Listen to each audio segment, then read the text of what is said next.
Welcome to This Explainer. Today, we're gonna literally build your first pig farming business from the ground up. I'm stepping in as your virtual mentor, and we are going to look at a blueprint that transforms a tiny budget into a highly functional, safe, and totally profitable home for your livestock. If you've been putting off your farm because you thought you needed a small fortune, well, let's ditch the massive debt, all right? Prepare to have your perspective entirely shifted. Yep, you're reading that right. $100. That is the magic number.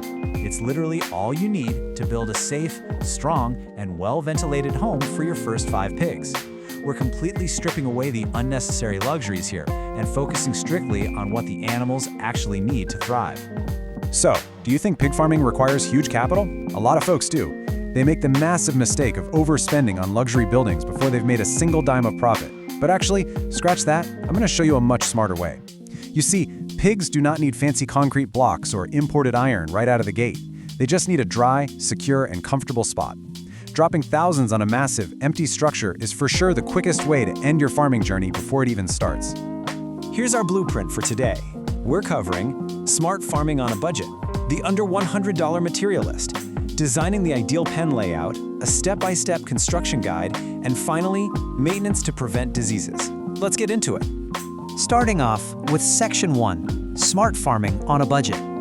So why start small? Well, keeping your herd to just 5 pigs initially is like giving yourself a safety net. You minimize those startup costs immensely, and frankly, you get the breathing room to learn the ropes. Listen, beginner mistakes, they're gonna happen. You might mess up a feed ratio one week or miss an early warning sign of a parasite. If you make that mistake with 5 pigs, hey, it's a manageable learning experience. If you make it with 50 pigs, that's a total financial disaster. Focus your energy on hygiene and healthcare first, and you can easily expand later using your actual profits. Moving right along to Section 2, the under $100 material list. Okay, let's talk shopping. How do we actually keep the whole shebang around $90 to $100? By getting super resourceful with local materials. Instead of buying pricey brand new lumber, we're allocating about $15 for strong bamboo or local wood poles to act as the skeleton. Then, grab $10 worth of used wooden pallets or planks for your walls. We've got $20 set aside for cheap roofing. Think thatch, palm leaves, or repurposed sheets. You'll also notice an optional $15 bag of cement on the list. We'll get to why that's an absolute game changer for hygiene in a bit. But the real beauty here is that it proves you can source almost everything locally. All right, Section 3, designing the ideal pen layout for your pigs. Here is the golden rule for space. A 10 by 12 foot pen. That is the absolute sweet spot for a starter herd of 5. Go too small and your pigs get totally stressed out, they start fighting, and their growth completely stalls. Go too big, you're just wasting materials and making it way harder on yourself to clean.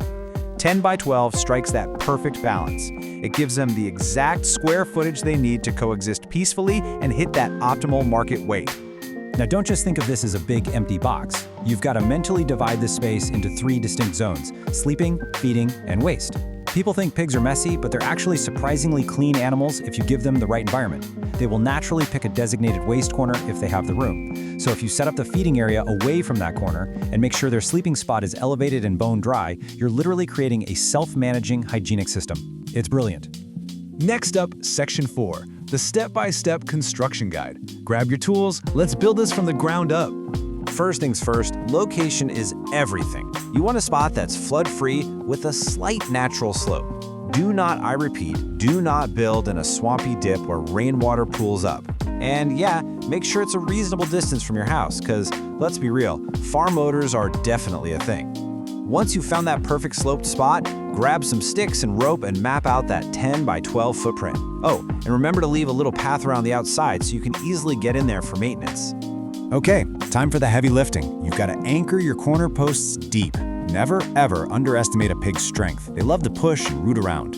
If your posts are shallow, they will literally bulldoze the pen down. So dig those holes a solid 1.5 to 2 feet deep and plant your absolute strongest poles. Then use those cheap pallets we bought for the walls, bringing them up to about 3 or 4 feet high. Quick pro tip here, keep the gaps between the wood super tight. Piglets are like little escape artists, I swear. Let's talk floors. Now, if you are strictly sticking to the absolute lowest budget, raised, firmly compacted earth mixed with gravel does help reduce mud. But dirt floors, they are a major pain to disinfect. This is where that optional $15 bag of cement comes in. It's a lifesaver. If you use a partial concrete method, basically just pouring a small solid pad exactly where they eat and sleep, you drastically cut down on parasites, and your daily cleaning routine goes from exhausting to incredibly fast. Now you might be wondering about the roof. We only want to cover about a third to half of the pen. Why? Because of basic pig biology. Pigs actually can't sweat properly. If they're stuck out in blazing, direct sunlight, they get major heat stress and their growth tanks. But they also desperately need fresh air. Covering just a portion of the pen with some cheap thatch gives them a nice, cool, shaded retreat while keeping that open-air ventilation flowing. And for feeding, just repurpose some heavy stuff, like old cut-up tires or plastic drums. That way, they can't flip their food straight into the mud.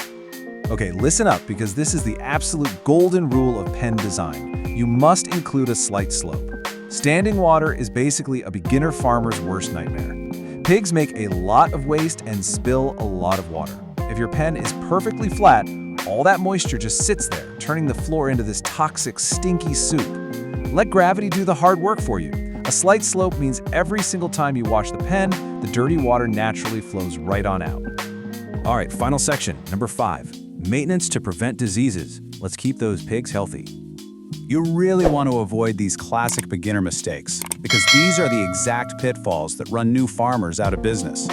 We've already solved the building too big problem with our 10x12 layout. We tackled poor ventilation with our half roof, and we stopped escapes with deep posts and tight pallets. But wet floors and zero drainage, that is where you have to be totally vigilant every single day. If you let a drain get clogged or ignore a leaky water trough, you are practically rolling out the red carpet for fast-spreading infections. The good news? Your budget pen will last for years if you just stick to a solid routine.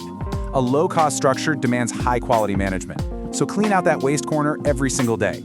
Clear out any leftover feed right away so you don't attract rats. If a pig cracks a piece of bamboo, fix it immediately. Don't wait for the whole wall to cave in. Give the entire area a good weekly disinfection, and please, treat your foundational wood against termites or they'll eat your skeleton from the inside out. In pig farming, smart management beats expensive structures every time.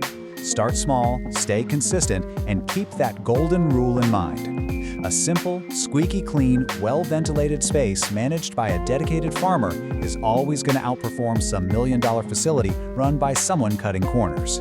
You've got the blueprint, you've got the material list, and you know exactly how to build it all for under $100. So tell me, what are you going to build first?